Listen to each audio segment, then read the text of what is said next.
talk about more politicians. Because even though he's plummeting in the polls, Anthony Weiner refuses to drop out of the mayoral race in New York.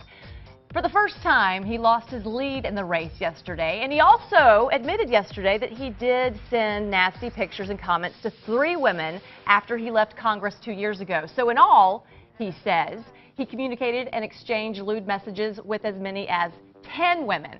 In the meantime, the woman who started this whole media firestorm and released the naked pictures earlier this week, well, her name is Sydney Leathers, and she says that he was lying to everyone, even her. What?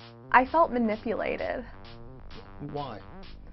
Because obviously I felt like, you know, he's saying one thing to me, saying another thing to his wife, saying another thing on the campaign trail. I don't know who the real Anthony Weiner is, I guess.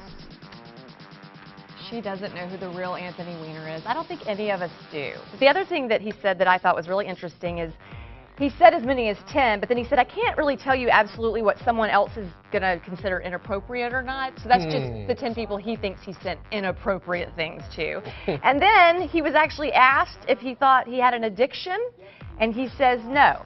He does not believe his behavior is an addiction. Wonder what his wife would have to say about that. I don't know. So, but if it's not an addiction, what is it? And why can't he stop sending pictures of his parts to random people? So let's ask the expert. Licensed professional counselor Lindsay Walden is here with her take on the whole thing, and I can't wait to hear what it is, Lindsay. I'm laughing at your showing his parts to random people, but... Well, that's kind of... That's what he did. Yeah, no, just the way she said it. Well, so it's interesting because, you know, a sex addiction, the way that we think about, doesn't actually kind of exist as a diagnosis from the diagnostic manual. That doesn't mean that he may not have really compulsive behavior or impulsive behavior. I think a lot of it is that sometimes people will hide behind the, oh, well, if it's an addiction, then I can't control it and it's okay. And I think at least he's not kind of saying that or like using it as a way to make his behavior, I guess, Tiger Woods. Okay.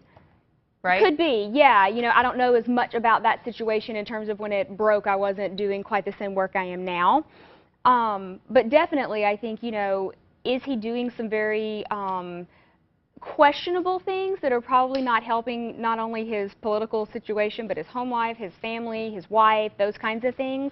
And, you know, it really is a behavioral thing. He gets to make a choice every time he sends that picture, if he's going to send it or if he's going to say some lewd message or put it in writing. Those are choices he's making along the way.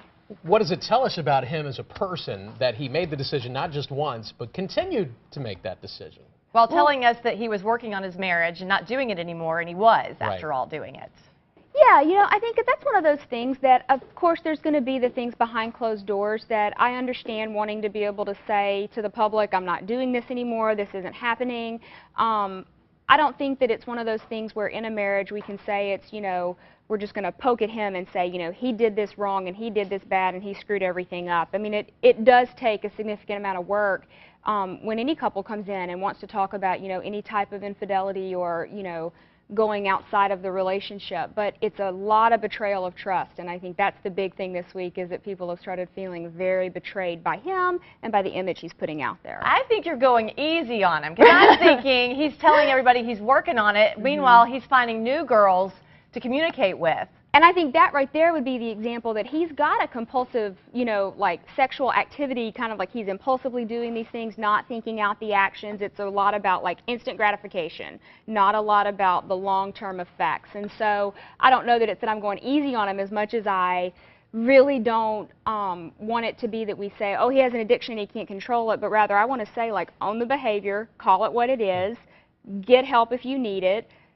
And if you need to take some time away from the public eye and from politics, then maybe that's a good idea, just so that you can get your life in order. Because it speaks to something that's missing for him, or something that's going on that's making him want to seek these things out. And that's sort of what we hoped was happening the first time around. We hoped that he was owning it and that he was trying to make amends and move on, but maybe not so much. Not last time. Right.